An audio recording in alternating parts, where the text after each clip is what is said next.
Salut tout le monde, on se retrouve pour une vidéo un peu particulière aujourd'hui puisqu'on va faire un petit unboxing et je vais vous montrer, on va voir ensemble ce qui se cache à l'intérieur du colis.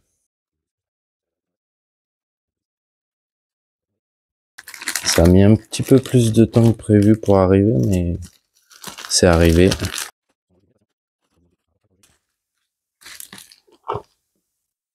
Pour le coup, c'est super bien emballé, il n'y a pas de problème là-dessus.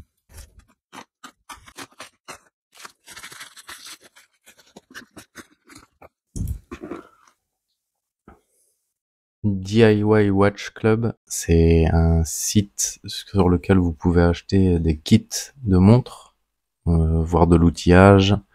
Il y a aussi quelques instructions là, comme vous pouvez le voir à l'écran, des instructions vidéo.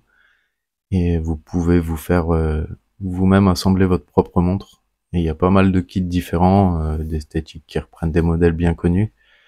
Et à plusieurs prix disponibles, hein, ça va de 150 ou 200 euros, on va dire, à jusqu'à 800 euros. Et ils m'ont généreusement offert cette montre pour que je vous la présente. Donc j'ai choisi celle-ci avec le kit lumineux à faire soi-même. Et en plus, j'ai rajouté la petite pochette d'outillage pour voir ce que ça donnait. Je vais vous présenter ça en détail. Et ils font même des tourbillons, j'avais pas vu jusque-là, mais des trucs qui ont l'air vraiment super sympas pour le prix que ça coûte. Donc on va tester tout ça, et si on est satisfait des résultats et que la qualité nous convient, je m'inscrirai en tant que partenaire et je pourrai certainement vous avoir des liens de réduction sur vos futurs achats. Donc voilà pour la petite présentation de DIY Watch Club. Et on reprend avec la présentation de ce qu'il y avait dans le colis. On va commencer par celle-là.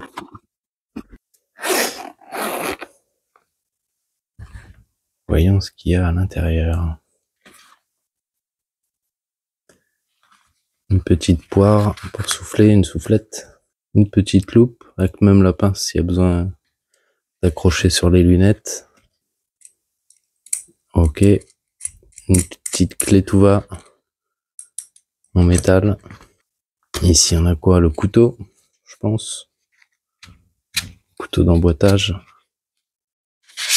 Petit couteau pour ouvrir les montres. Ici je pense qu'on a des barrettes. Oups. Des barrettes à ouverture rapide. Un petit bracelet en tissu, en nylon, qui a l'air plutôt de bonne qualité, franchement. Désolé, je suis pas en face de la caméra, c'est pas cool.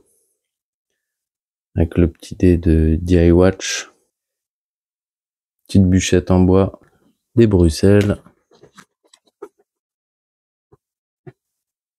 On regardera la qualité. Ah bah, ça me rappelle quelque chose.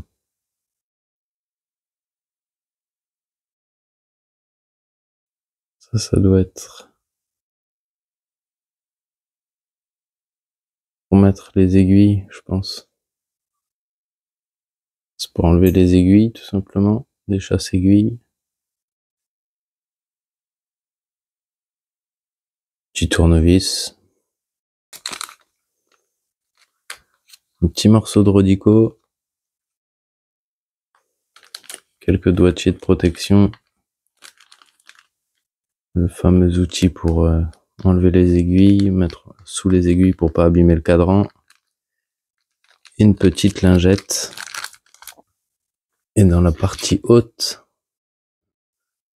on a ceci. Ça va être pour poser le téléphone, puisque je pense qu'il y a des... Enfin, je suis sûr même qu'il y a des vidéos pour suivre le montage de la montre. Parce que ici, nous avons un boîtier.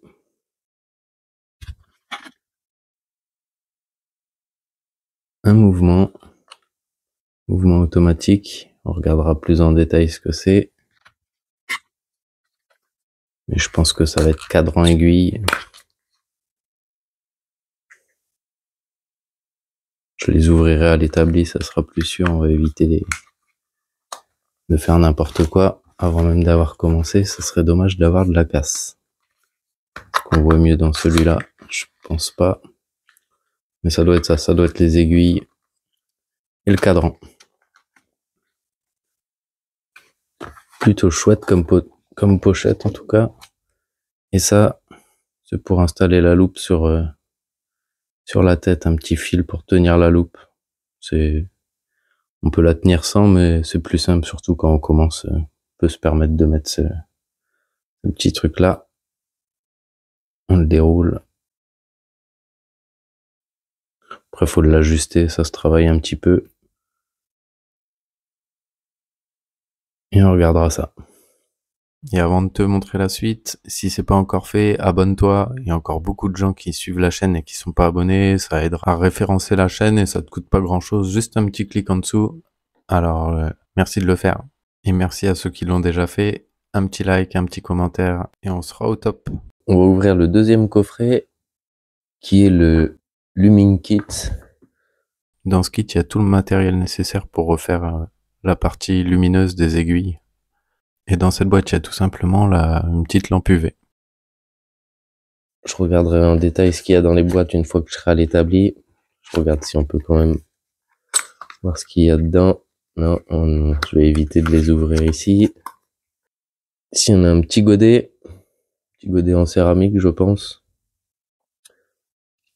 qui va permettre de faire le mélange de la poudre et de la colle.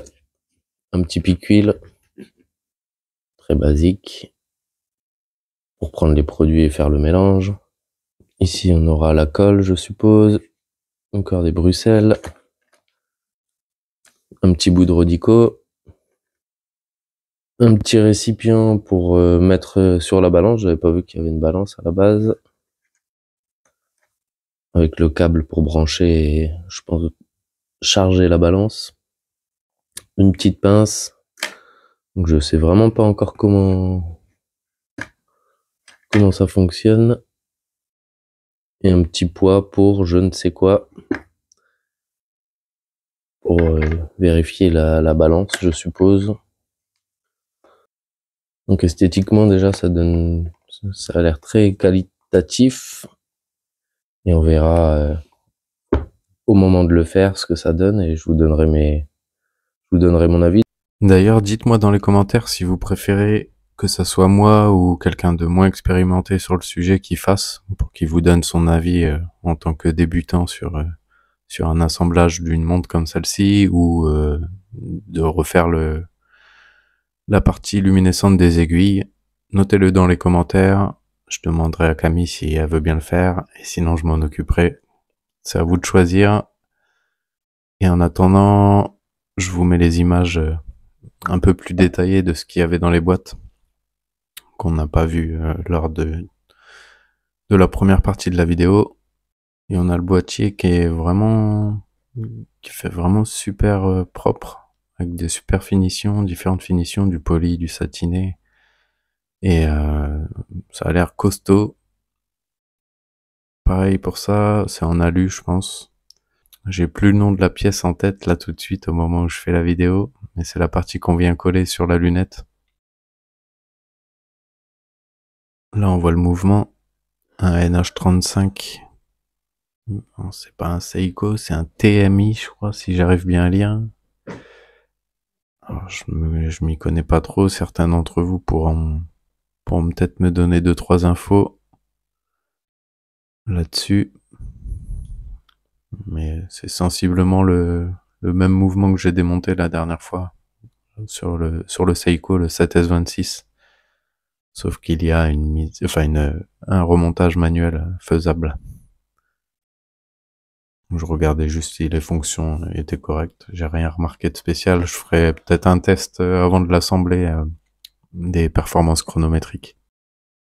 Et là, on a notre fameuse Bruxelles Vetus. Donc cette fois, les becs ont l'air plutôt corrects. Donc on verra à l'usage. Et dans les petites boîtes en carton que j'ai pas ouvert lors du unboxing, on a 2 aiguilles de chaque en cas de loupé, ce qui est plutôt bien. Il y avait aussi le cadran dans une des boîtes. On arrive à la fin de la vidéo, n'hésitez pas à nous laisser un petit commentaire, savoir si vous aimez ou pas ce genre de test, et on se retrouve très bientôt pour voir ce que ça donne. Allez, à plus.